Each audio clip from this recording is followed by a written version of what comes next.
affair with Russia started when I was 16 years old. I spent a summer in St. Petersburg, which was then called Leningrad, and fell in love with this country and its people. I've spent most of my adult life in Russia, and it never stops entertaining and educating and fascinating me. It's a feast for the eyes. It's so colorful, more beautiful than any painting, with some of the most beautiful nature in the world. When people ask me, what is it about Russia that I love so much? I think I have to say it's the people. It's remarkable how friendly the people are and how you can communicate with them even if you don't speak their language. It's charming and it's real. And this is the Russia that we love sharing with our guests.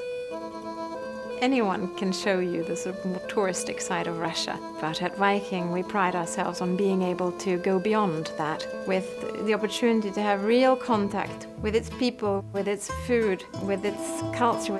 It makes it many times richer. It's a wonderful experience, and it's a great privilege to share my Russia. Добро пожаловать в наш любимый город Санкт-Петербург. Браво! Добро пожаловать. Welcome to the real Russia.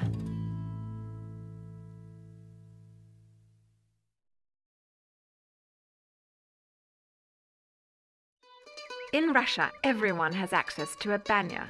Similar in many ways to a sauna, most Russians enjoy the banya with their family and with their friends. If I'd now been in the banya, I'd be going for a dip in that lake. Why? Because with the banya, the goal is contrasting hot and cold. Amid the steam and heat, the shapka keeps the head cool. Inside the hot room, rubs with pure honey and mineral salts help rid the body of toxins while purifying and exfoliating the skin. Next comes the venik, created from water-soaked birch or oak leaves. Tapping the skin while moving from head to toe, the venik is designed to improve circulation throughout the body. The Russian banya dates back nearly 1,000 years. A core part of Russian culture, the banya session always finishes with a dramatic cool down in fresh, cold water. Or, if you prefer, outside, as the Russians do it. Come explore the real Russia with Viking River Cruises. I'm off to visit a typical Soviet Russian home. It's called the Kommunalka, and if you come along you can see for yourselves. In the early 20th century, the Russian nobility lived in grand city flats. That lifestyle changed abruptly with the creation of the Kommunalka following the 1917 revolution, when the Soviets confiscated the large apartments and converted them to hold multiple families. Each family was allocated one private room and then shared the bathroom and the kitchen. I mustn't shake his hand across the doorway because that means bad luck.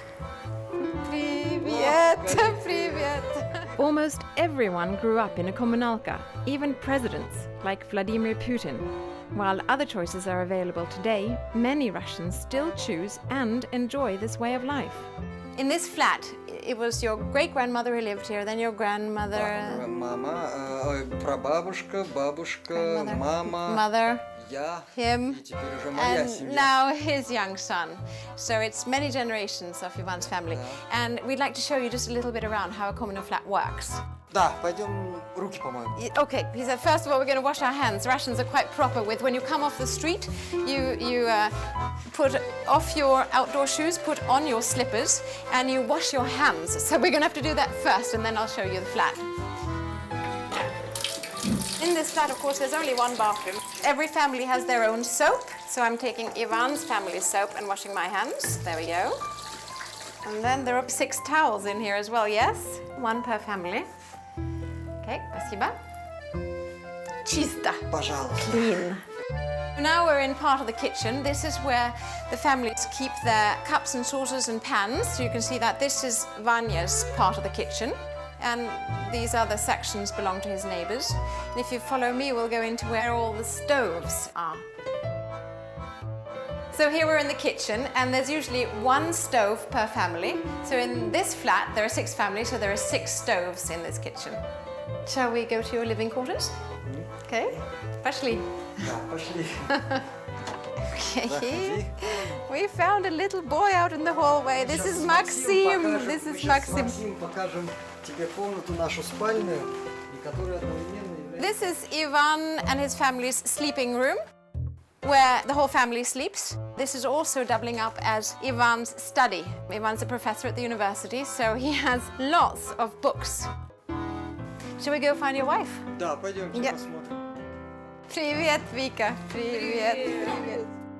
The Kommunalka brings together families of vastly different educational backgrounds, ethnicities, and habits, and has been a core experience for generations of Russians.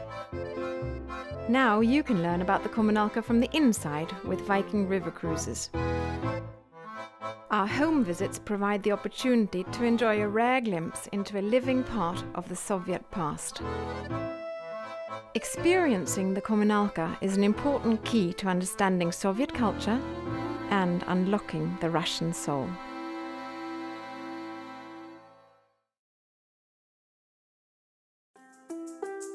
Out in the Russian countryside, far from the cities, you'll find quaint summer homes called dachas. They're so popular, it's been said that nearly half of Russian city dwellers have one. The dacha is a charming part of most Russians' lives. Originally a place to escape crowded city apartments in the Soviet times, the dacha's popularity has increased dramatically. In fact, some people called dachniks live there year-round. Вы можете нам показать? Russians enjoy the connection with nature and also use the dacha as a place to grow their own fruits and vegetables. They're proud of their self-reliance, perhaps a side effect of life in the Soviet times. Of course, no dacha would be complete without a banya, which is similar in many ways to a nice steaming sauna. While some dachas appear a bit rustic on the outside, that's part of the charm. There's a soft spot in every Russian's heart for the dacha.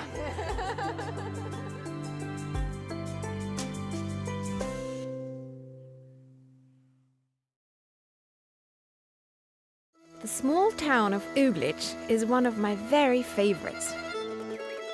In this Golden Ring town, Viking offers the chance to spend an afternoon with the locals, who invite us to share their home and see what life is like in rural Russia. This is not a scene out of a history book, but rather a window into everyday life here along the Volga River. With a toast for good health, prosperity and love, a delightful time of laughter and tasting delicious homemade Russian recipes begins, all highlighted by the kind heart and gentle spirit of our host, Babushka Nadia. This is the Russia I love, a visit with real people in real homes, enjoyed as much by Babushka Nadia and her family as by us. Добро пожаловать! Welcome to Viking's real Russia.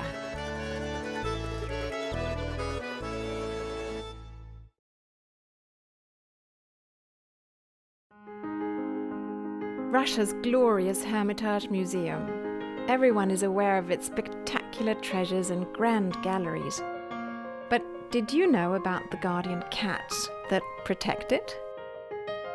It started in the time of Peter I. Elizabeth, she published an official order in 1747 to send from Kazan city a carriage with cats. They're very special cats, very well trained to catch the rats and mice. And since this time, we have our family of cats. I'm going into the basement of the Hermitage to meet its famous cats. Come along.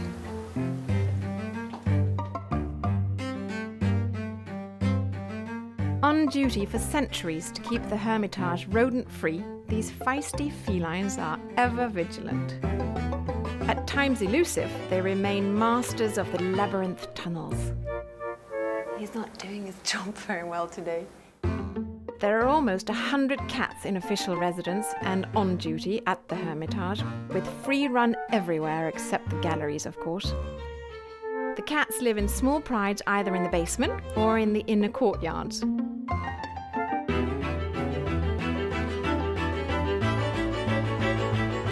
Cared for and fed by museum curators, there's even a cat hospital inside the Hermitage, complete with medical records and everything necessary to care properly for these tireless warriors. So, as you explore the glories of the Hermitage Museum above ground, take a moment to honour the humble cat hard at work below ground, without whom the losses could have been catastrophic.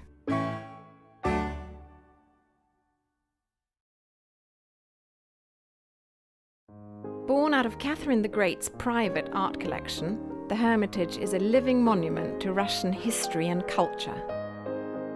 This was the home of the Romanovs and now one of the world's greatest museums. You must not miss the glories of the Hermitage. I know of no better way to explore and learn about this grand museum than through the Viking program Hermitage Behind Closed Doors.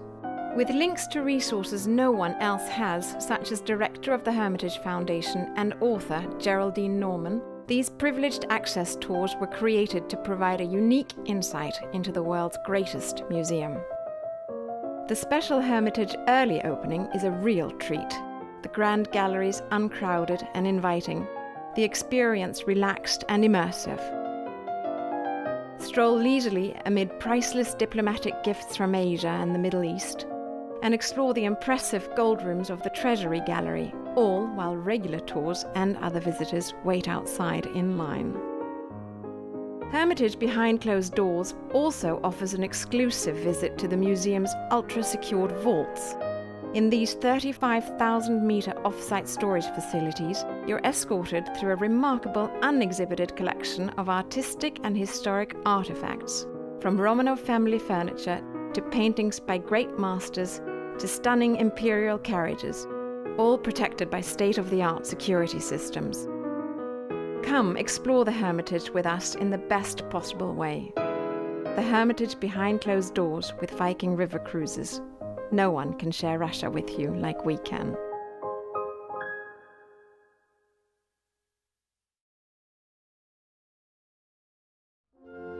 One of the most beautiful parts of Russia has to be the ballet.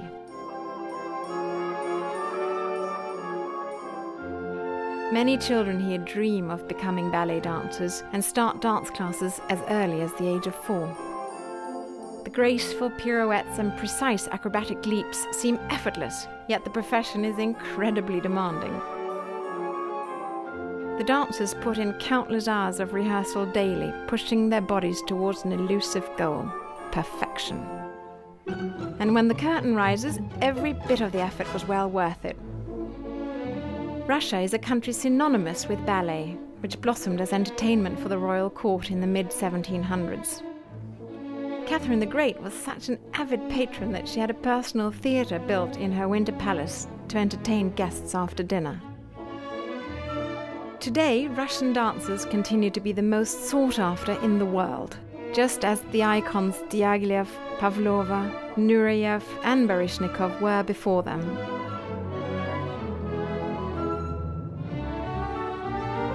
Equally well known are Russia's elegant venues, the Bolshoi Theatre in Moscow and the Mariinsky Theatre in St. Petersburg. Both are magical settings for enjoying the fairy tale on stage. The ballet is a truly inspiring art form, and no trip to Russia would be complete without experiencing it. Viking River Cruises, sharing backstage access to Russia.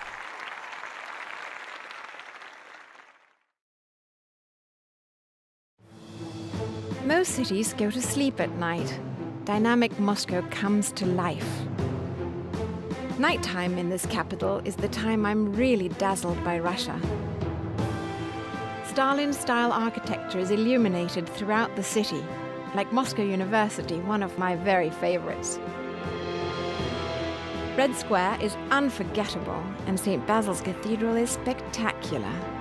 On the square, enjoy the sparkling lights from the Goom shopping centre, and right across the square, Lenin's tomb still stands. Many don't know that the Kremlin wall itself is the final resting place of other well-known names, including Stalin, Gorky, and the American John Reed. Come explore with us my favorite Russia, the real Russia. No one can share Russia with you like we can. Moscow by night with Viking River Cruises. This is the city that really never sleeps.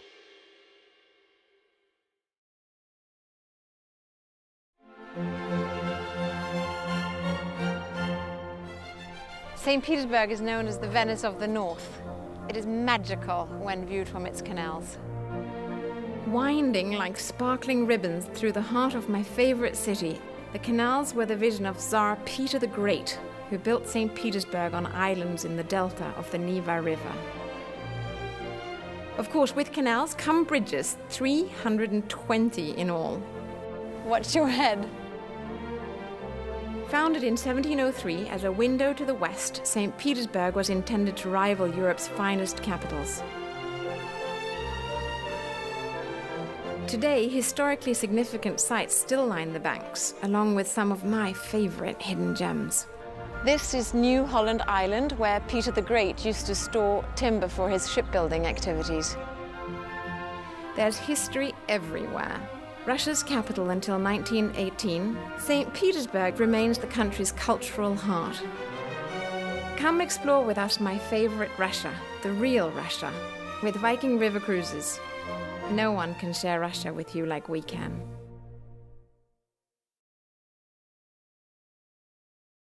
This winter, long after the tourists have left St. Petersburg, a select few will have the opportunity to explore the Hermitage in depth. This was the home of the Romanovs and now one of the world's greatest museums. You must not miss the glories of the Hermitage. I know of no better way to explore and learn about this grand museum than through the 8-day Viking program, Glories of the Hermitage. With links to resources no one else has, such as Director of the Hermitage Foundation and author Geraldine Norman, these privileged access tours were created to provide unique insight into the world's greatest museum.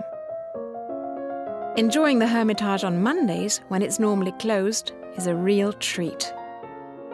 Stroll leisurely amid priceless diplomatic gifts from Asia and from the Middle East, and then visit the impressive gold and diamond rooms of the Treasury galleries. What I most enjoy is seeing tucked-away corners of the Hermitage most people never experience. Like the window where in 1902 Alexandra scratched the phrase, "Nicky is looking at the Husses." You can just see it engraved in the window, no doubt with a diamond. The interesting thing is it's in English, because Nicholas and Alexandra regularly spoke English together. There are also grand spaces that simply cannot be missed. Here is Catherine the Great's theatre, and Catherine used to sit 3 up on the corner. And of course there's gallery upon gallery of the world's greatest masters. Renoir, Cézanne, Rembrandt, Keith Van Dongen, who's one of my favourites, and many more. Glories of the Hermitage also offers an exclusive visit to the museum's ultra-secured vaults.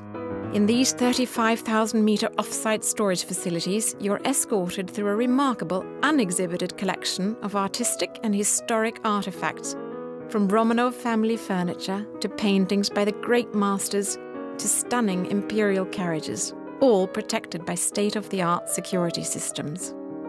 Equally compelling are the sights beyond the museum, and interesting outings including a visit to spectacular Catherine's Palace, home of the famed Amber Room.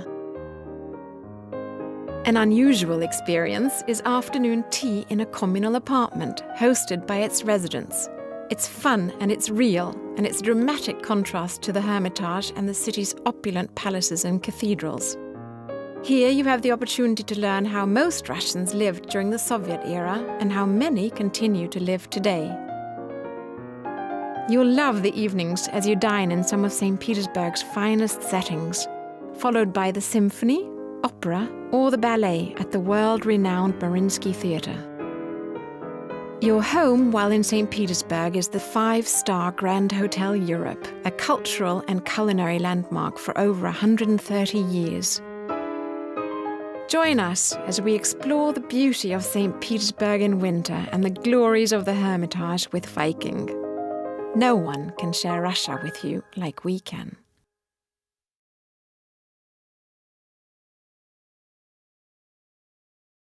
Today we're gonna do Sirniki. Sirniki is a traditional Russian dessert. It's made of really Russian homemade curd with some flour, sugar, eggs, some flavor from lemon and from oranges. And with the blinis, we're gonna make a small strawberry perfumed with a little bit amaretto and red wine. So we're gonna start. We just put the curd in a glass bowl. You know what, to me it looks like sort of shaved coconut. This shape it actually gets when you put it through That cloth you described, yeah. Then we add as well 2 eggs. Add a little bit salt as well, just a little bit, not too much, you know. 1.5 spoon of flour. Then we need as well sugar. Okay, 2 I'll do spoons. that one. Okay, 2 you do the sweet or things, yeah. 1.5. Let's say 2. 2. Then what we need as well, lemon and orange. Put a little bit of this lemon and orange peel. You just rasp a little bit of this peel, not too deep, just a little bit. The taste itself is just in the yellow part. Then as well from orange a little bit. You just mix it, and it should be not too liquid and also not too dry, you know. What you have to do for the syrniki. So it should be like this. So we have to make out of this some small, how to say, pancakes. To form it easily, usually you use again a little bit flour, put it on a cutting board. You use a normal spoon for ice cream. Take one, put it on the flour here. With the flour, it's not really sticking. Then you turn it over, and No, you it just form starts it. to look like a crab Yeah. cake. It's about Yeah. that sort of Yeah, size, yeah. right? Crab cake size. Nearly like a crab cake. Form it round, Yeah. and that's all. And before you put it to the pan, you should try to, between your hands, to get the flour a little bit away like this. It should be like this, that you see there is no flour anymore. Yeah. Because otherwise the flour in the pan burns very fast. You want to try one as well? I'd love to Make try one. Okay. So these are not, there's no yeast or anything There is like no that? yeast, nothing. No. Not like compared to the Russian blinis, what they use for caviar. There are no yeast, nothing. There's just eggs, flour, sugar. So it's much more easier to make it actually than a blini. Actually, bit. Yeah, that's all. And a little Then bit, knead up the little bit, edges. yeah. But anyway, when you Fine. put it between your hands, Right, then it will get flattens out. anyway. Yeah, And I'm yeah. taking away the flour. Yeah, the flour away. Okay. So that's all. That's already perfect. Okay, great. So now we're gonna fry them. Just put a little bit oil. Then you take one more time this one. Right. Just check that you get away the flour one more time. Then you fry it quite slowly, because if you fry it very hot, the flour and the curd will burn very fast. So then we just I gonna look. already smell it. Get already a nice color. Yeah. Turn it. Time to put them out. Nice. Every single one looks different, you know. They have not the same shape. And that one looks the most homemade. Yes, yeah, this looks really most homemade. You can see, With see the it. most, yeah. most love. Do I win? Yes. Okay, then we're gonna put the syrniki in the oven, just with 140 degrees for, let's say, 7-8 minutes. Should be everything. And then, and in between this time, we're gonna make the strawberries. And now we're making a strawberry sauce, strawberry ragu actually for this syrniki. We'll have the sugar, then as well strawberries, then a little bit orange, a little bit starch, cornstarch. Then we have a little bit amaretto and red wine. Okay, now we're gonna make the sauce. We just put in some sugar, put it in a hot pan. See here when it's getting light brown. Then you're gonna put in the red wine. Then as well we flavor it a little bit with the oranges and with the lemons, you know. So then we boil it again a little bit. In between we can make a little bit, just a little bit, not too much cornstarch, very less. Just take a little bit cornstarch. As you see, and from the sugar itself it's also thickening a little bit like a syrup, you know. Then we put in the cornstarch. Just And is this a basis you use for other sauces? you can as use well? for other sauces as well. It's just the taste of the red wine. And then in the end, you put in the strawberries and then leave them a little bit there, but not too long as well, you know, because now they're getting a little bit glazed. soft, glazed. And the main thing is always to move the pan itself, you know. Now we just add the amaretto a little bit, okay? So now we're gonna put the strawberries on a plate, you know, marinated strawberries with red wine and all the other things. You So- always decorate your plate so beautifully. Do you have special equipment? to do No, that, actually not. We just use normal spoons, normal equipment. You need nothing special. or- That's right. Quite simple. It just looks so Yeah. sophisticated. Yeah, it's not so hard, you know. but just like a painter's, you know. And then you can eat a little bit whipped cream. So ready to eat our synikis. The delicious sirniki is a traditional Russian dessert. Try it and enjoy it. Приятного аппетита!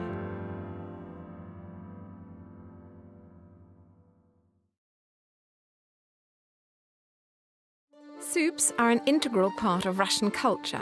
Every dinner starts with a homemade soup, always made from scratch with the freshest ingredients.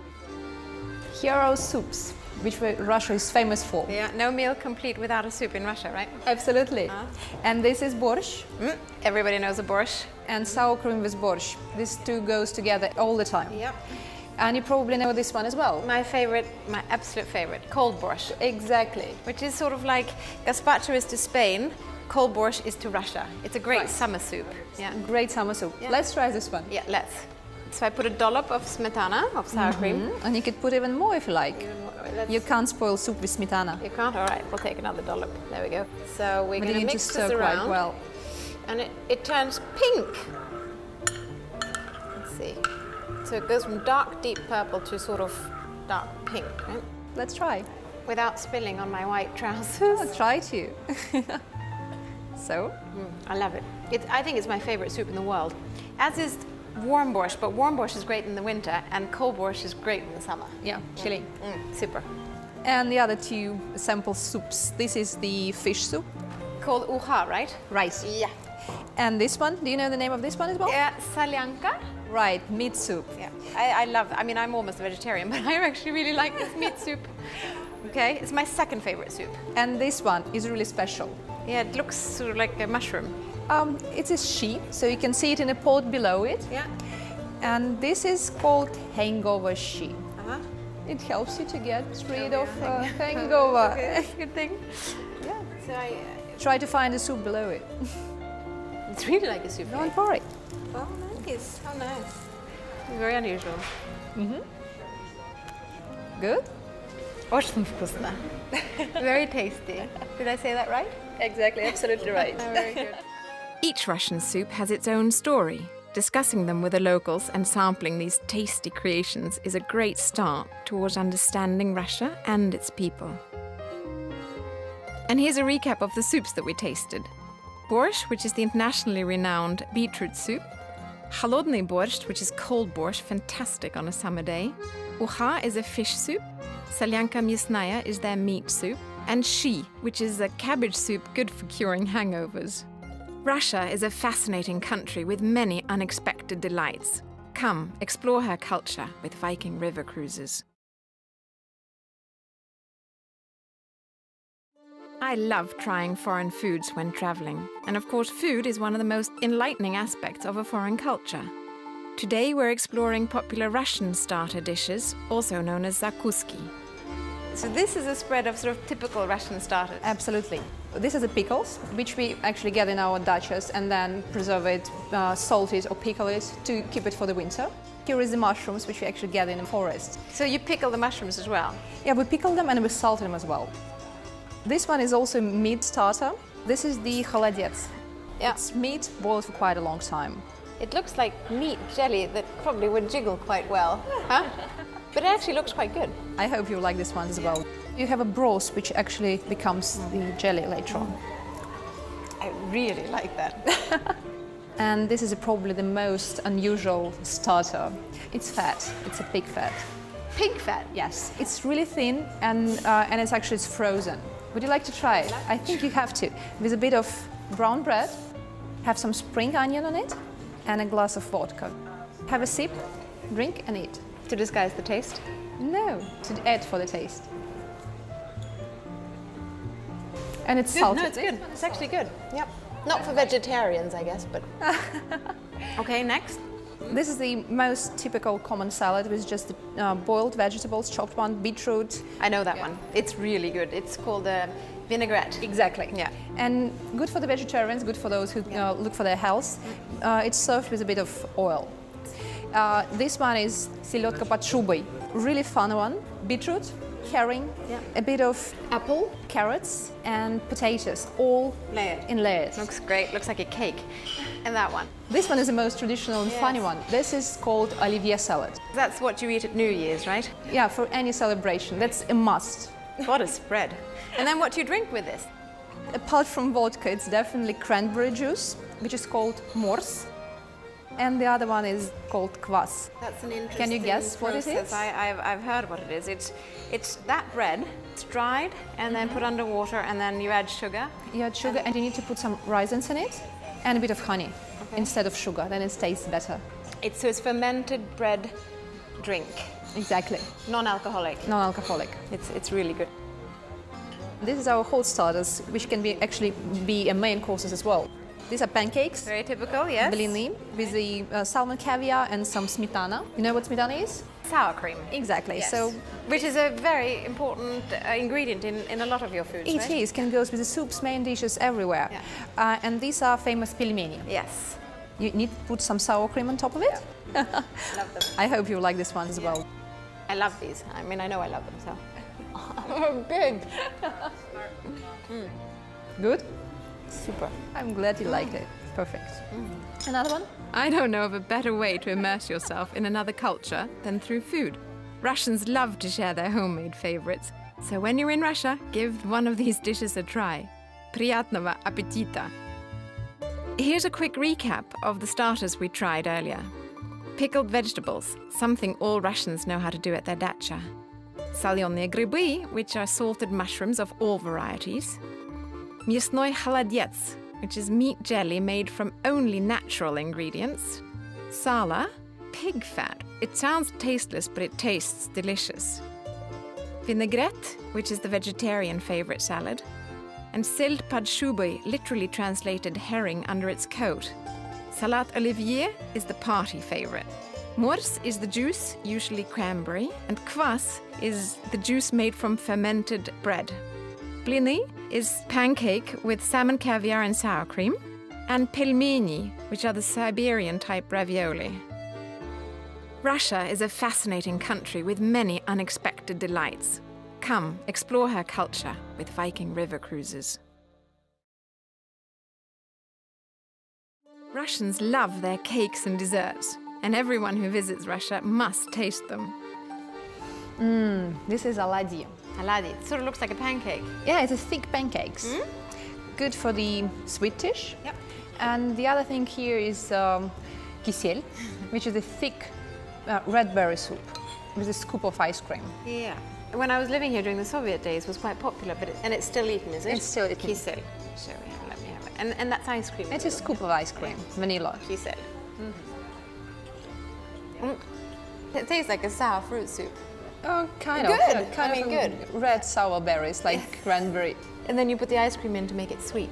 Yes, and Then I get it. to add some taste. So. Yeah, no, that's good. And tea? Actually, this is not for tea, this is for oladyi. Because we have pancakes and the thick pancakes together with some sour cream as usual. Yes. Jams, which we have here, and a bit of condensed milk, and it will be sweeter. So like caramel. Looks like melted white chocolate. I'd be good for that. Would you like to? Sure. See. These are, you said oladyi. Oladyi. They're almost like American pancakes. That's what, I mean, they look that thick. But I have another suggestion. As the Russian cuisine is quite substantial, we usually just have jam and tea. Try You know it. what? That I think suits me very well. I think a little spoonful Yeah. of jam. And a cup of tea. Ask any local for their recommendation, and you'll enjoy a specialty steeped in Russian tradition and not to be missed.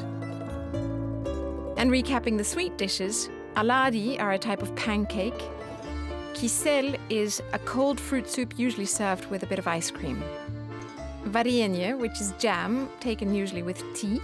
And skuşное молоко, which is a sweet condensed milk, often also eaten with tea. Russia is a fascinating country with many unexpected delights. Come, explore her culture with Viking river cruises.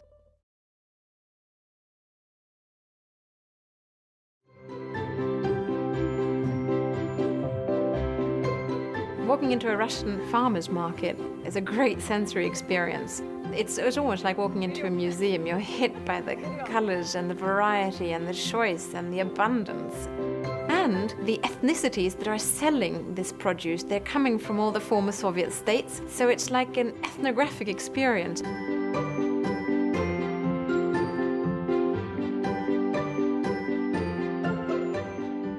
Off to the corner you might find the dairy section, where they have the most amazing sour creams and cottage cheeses. And then you have my favorite section, which is the honey section.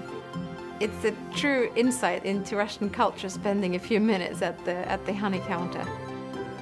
And they let you try everything, and you must try everything if you're there.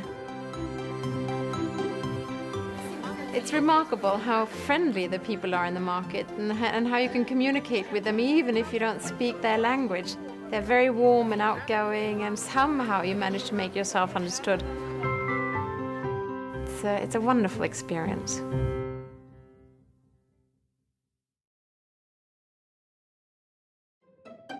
Everyone knows Russia's impressive icons and their power to inspire. But did you know about the power of Russian lilacs to ensure good fortune? You see, if I can spot a blossom with 5 or more petals, it can be a very good thing. This should make all my wishes come true, if I eat it. It's sweet, and hopefully very lucky. Russians find good luck everywhere, even in the Moscow metro, where you need only search for the guard dog and touch his nose. While in St. Petersburg, a stroll on the Bank Bridge is said to deliver equally positive results with a rub of the griffin's paw. At Chizhik-Pizhik, you'll need a bit of skill to gain a wish. Here you'll find the city's tiniest monument at 11 inches. Drop a coin onto the bird's head and your wish should be granted. The monument is so popular, it has its own poem. Чижик-пыжик, где ты был? На фонтанке на водку пил. No matter where you are in Russia, avoiding bad luck is equally important. For this reason, Russians will always greet you after you've crossed the threshold. Or if someone steps on your toes accidentally, you should immediately return the favor to avoid lifelong arguments. And when it's time to travel, be sure to do what the Russians do. To ensure a safe trip, they always sit on their bags, quietly, for a few moments before leaving. Russia is a fascinating country with many unexpected delights. Come explore her culture with Viking River cruises.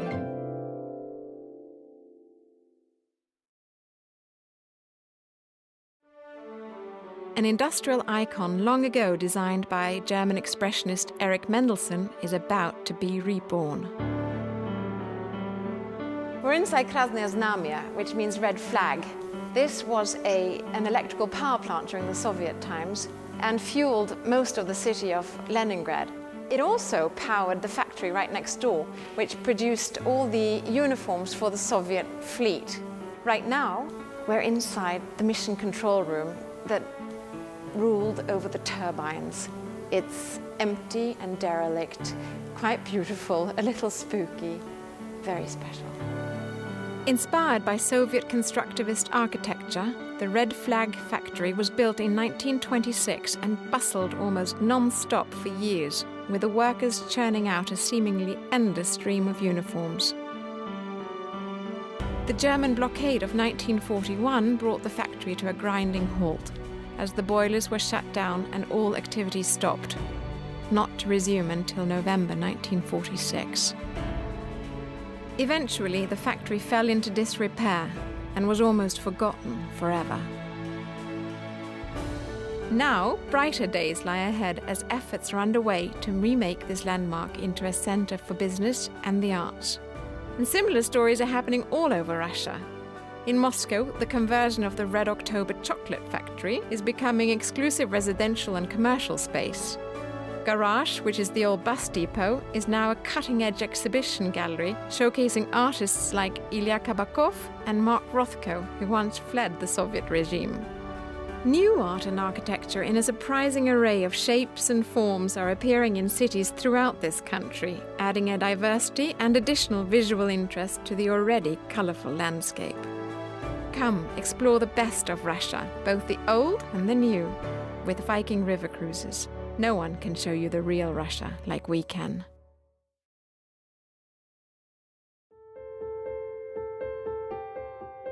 Every once in a while, you stumble across someone who defies categorization, who's led a thoroughly uncommon life. One such man is my dear friend Mikhail Mikhailovich Bobrov. He's one of many interesting people I've gotten to know in Russia as I've explored the country with Viking. I first met Mikhail at the Hermitage when he was awarded a medal by the mayor, who proclaimed him the most honored citizen of St. Petersburg, the city he so dearly loves. Over the years, Mikhail has grown to become a treasured member of the extended Viking family. Ничего не написано. Viking Longship и все. Viking Longship. Да. And in sharing stories, I've come to have a much better understanding of the phrase, still waters run deep. Mikhail's gentle nature and humble personality provide few obvious clues to the man and his story. Born in St. Petersburg, then known as Petrograd, Mikhail's childhood seemed normal. But through those early years, he developed the unwavering resolve and sheer determination that later became the cornerstones of his character. As a young adult, Mikhail set his eyes beyond St. Petersburg and set out for the mountains, where he soon discovered the power of a single journey to alter the course of a life. И вот на заводе увлекся я. I took great interest in alpinism. It is a rather interesting story. I enjoyed alpine skiing, won the city championship among young people, and I was awarded with a tour to the Caucasus. Such beautiful scenery. That was the moment I lost my heart to the mountains. Right before the war, I went to the mountaineering camp. My instructors liked me and they invited me to the school of instructors. So I finished that school and even stayed with them and managed to do some wonderful climbing. That's how I got these skills and made firm friends among mountain climbers. Mikhail relished every moment among the peaks and ledges, but could in no way imagine just how invaluable his newly mastered skills would become. All thoughts of mountaineering were swept aside in 1941 as the Germans rolled into Russia, 3 million strong. Mikhail felt compelled to serve.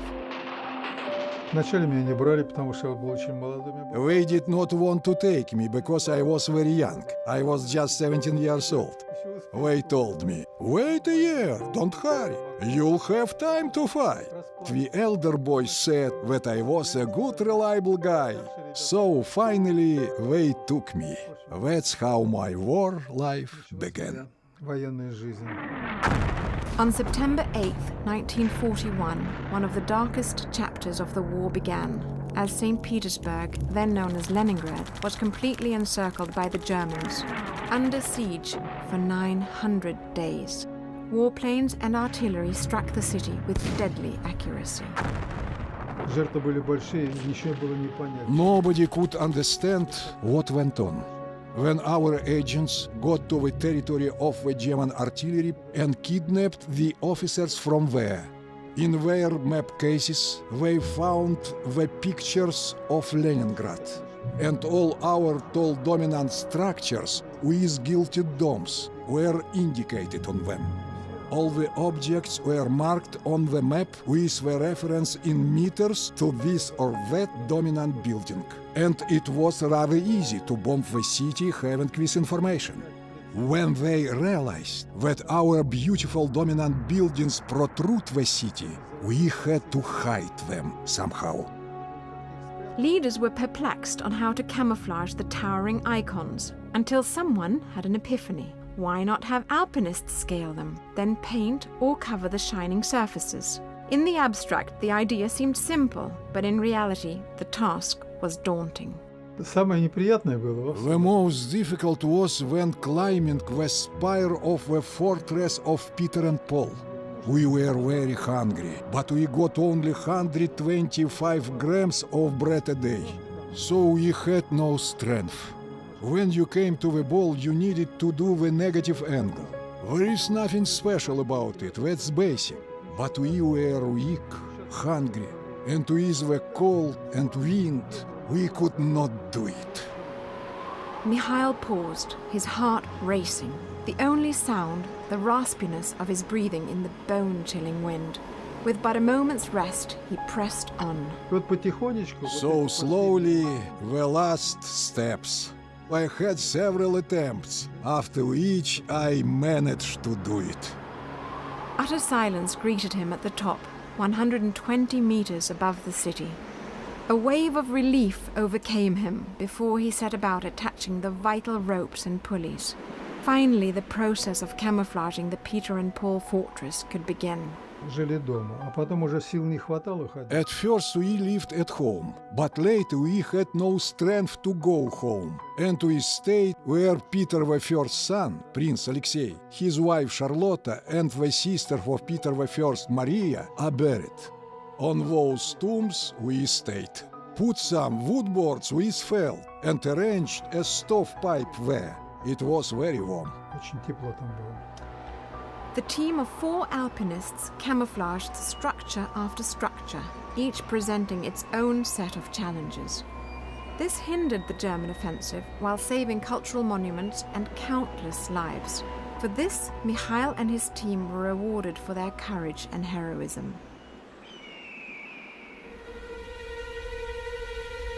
But more was asked of Mikhail Bobrov before World War II had ended.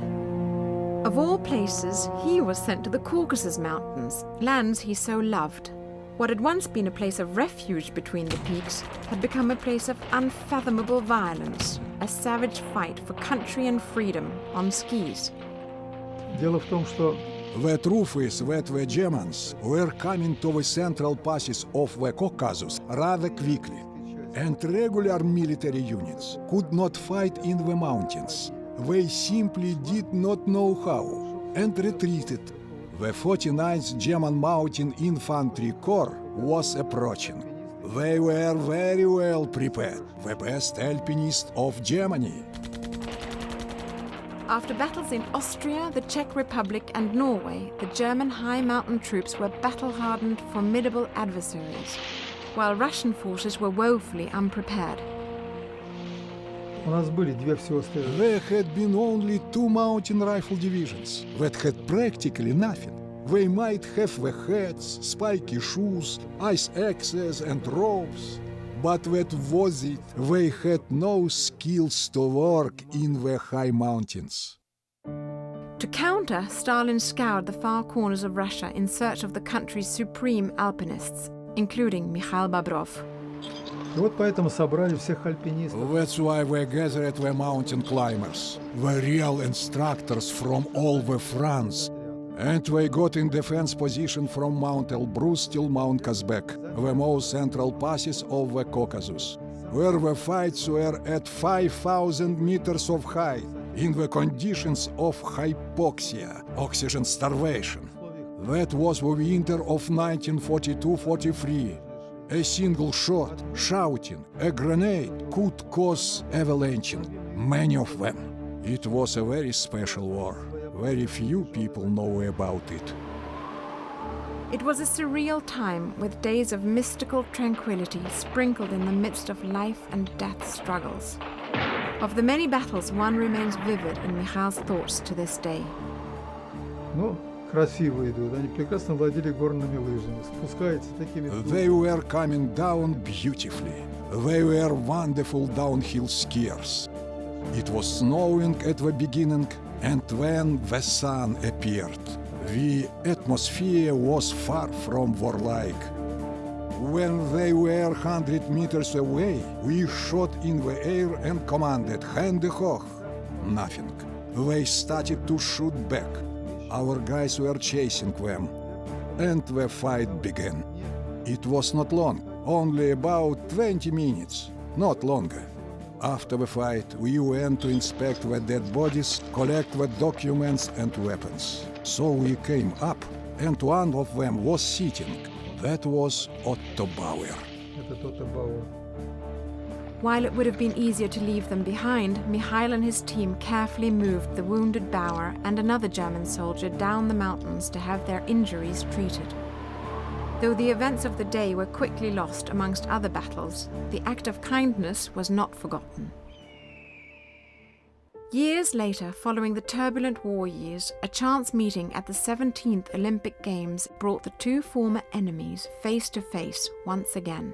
Входит группа немцев, A садится group of сзади. Germans came and took their seats behind us. I looked back and saw this man. He waved to me. Who was that? Where could I have seen you? I asked him. He also spoke very good Russian. How do you know the language so well?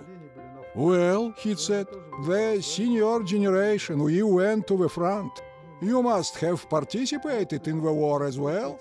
Yes, I was defending my Leningrad. No match again. So we went on and on, trying to unwind it. I was in captivity, he said. And where was that? That was on the 15th of February 1943, when we went in reconnaissance from Balkaria to Svanetia. We got into an ambush. I got wounded. I opened my mouth. Otto Bauer? Is that you? And he said, Mikhail Bobrov? Oh my! So the two enemies met. We embraced each other. We talked and agreed that we need to raise the youth on sports fields, not on battlefields. In 1999, Mikhail Bobrov put his mountaineering skills to work yet again as he joined an international group of adventurers. Their goal? Ski to the North Pole. Headed by Vitya Boyarsky, director of the Museum of the Arctic and the Antarctic, the group was filled with noted alpinists and polar explorers. Mikhail, upon reaching the pole, felt nothing short of sheer joy as he and the team planted the flag of his beloved home, St. Petersburg. And at age 75, he became the oldest man to ski to the North Pole, recognized by the Guinness Book of World Records. А там у нас родилась... During the trip, we got the idea. It was right before the 300th anniversary of the city's foundation. In honor of this, we decided to put up the flag of the city on the highest mountains of the continents. Extreme weather caused cancellation of the Mount Everest attempt. However, Mikhail was with the team as they summited Mount Kilimanjaro in Africa, Europe's Mount Elbrus, and Mount Kosciuszko in Australia. We got along so well and were strong on each other. That was a wonderful time. Today, while life is quieter, Mikhail is climbing mountains of a different kind. He's the dean of the sports department at the university and remains an active role model in society, all while continuing his prolific writing. Mikhail Bobrov has also been bestowed with numerous awards, including in 2012 the prestigious Ludwig Nobel Prize. I suspect that when I next visit Mikhail Mikhailovich Bobrov, he'll have new challenges in his grasp and a sharp eye on the horizon, searching for his next adventure. Добро пожаловать в наш любимый город Санкт-Петербург. Браво! Браво!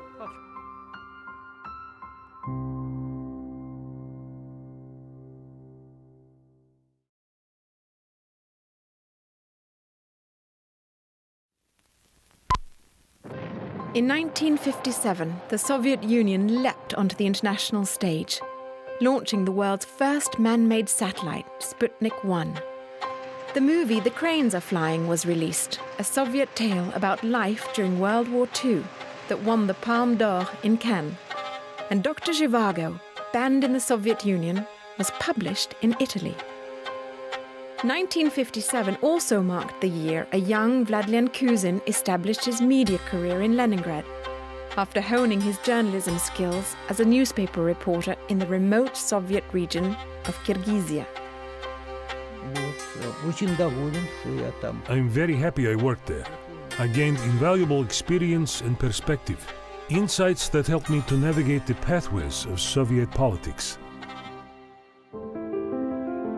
During the height of the Soviet Union, the world saw many dramatic changes that greatly influenced both the USSR standing in the world and its citizens. Kuzin longed to tell these stories in a serious way, so he joined the state media in order to do just that, creating a vast array of content while surviving the administrations of Nikita Khrushchev, Leonid Brezhnev, Yuri Andropov, Konstantin Chernenko, and Mikhail Gorbachev.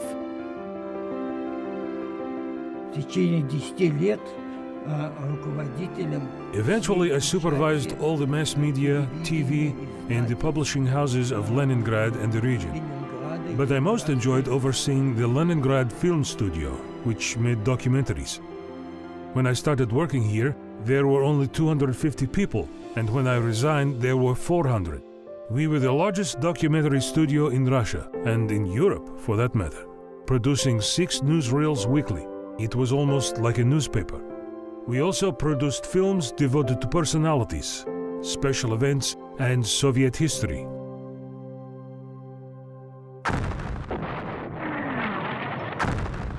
The visceral impact of narration, music, and flickering celluloid is difficult to match in print. Kuzin and his team found documentaries an ideal tool for communicating.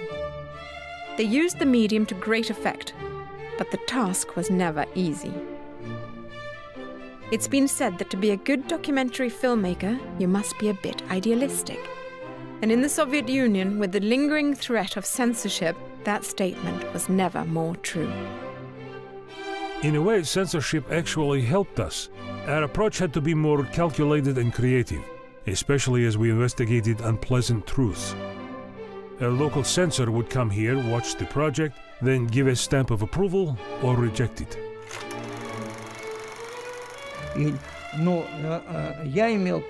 But I had the right to take the full responsibility and say, you forbid it, but I allow. Of course, there was risk in challenging those at the highest levels, but there are times when you simply must fight for truth. Good evening, my fellow citizens. Unmistakable evidence of the Soviet military buildup has established the fact that global events like the Cuban Missile Crisis continually wreaked havoc on efforts to relax state oversight throughout Kuzin's career. And any apparent progress was fleeting, making the challenge of presenting truly insightful documentaries a daunting one. Unlike the bloggers of today, every story, every edit and word required careful thought, because careers and potentially even lives could be in jeopardy.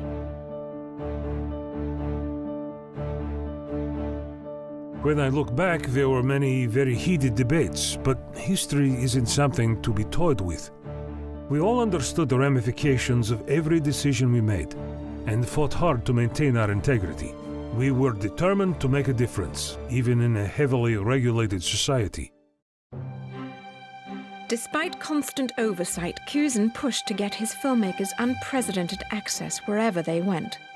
And it eventually became known that when their unique badge was shown, cooperation was not requested, but rather expected. The documentaries developed by Kuzin and his team spanned the spectrum. Some were designed to appease the political elite, while others were simply propaganda pieces, or films designed to build a sense of national pride. But the most significant projects involved the unearthing of answers to undesirable questions, a difficult task that finally began to ease in 1985 under Mikhail Gorbachev, then accelerated after a bold challenge in Berlin from his Cold War nemesis. If you seek prosperity for the Soviet Union and Eastern Europe, Mr. Gorbachev, tear down this wall. The future was going to be different. As the once unthinkable notion of dissolving the USSR gained momentum, there was simply no stopping it. And in 1991, with Glasnost and Perestroika, the winds of change brought in a whole new world and reshaped the landscape. The change felt like storm clouds lifting. And while of course many challenges still lie before us, there has never been a more interesting time for documentary filmmakers.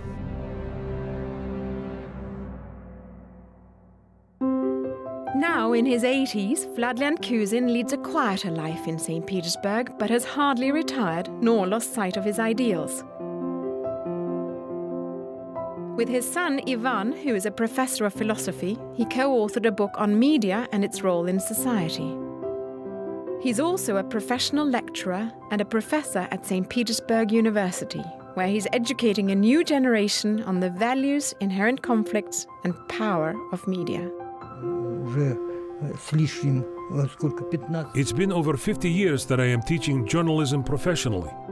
I teach not only journalism, but the theory of information and a number of other subjects. The issues that I have witnessed over my career are just as relevant today, and I feel it is my duty to pass on what I have learned. While Russia is now a democracy, the search for truth will still require tenacity and courage. Perhaps Tolstoy said it best. Truth, like gold, is to be obtained not by its growth, but by washing away from it all that is not gold.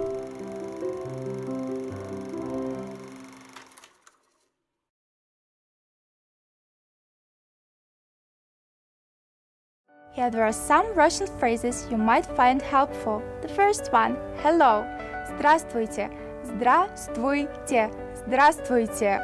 Another one, goodbye, до свидания, до свидания, до свидания. Another one, please, пожалуйста, пожалуйста, пожалуйста. The fourth one, thank you, спасибо, спасибо. Спасибо. And the last but not the least, to your health or cheers. На здоровье, на здоровье, на здоровье. So we are looking forward to seeing you in Russia. Thank you.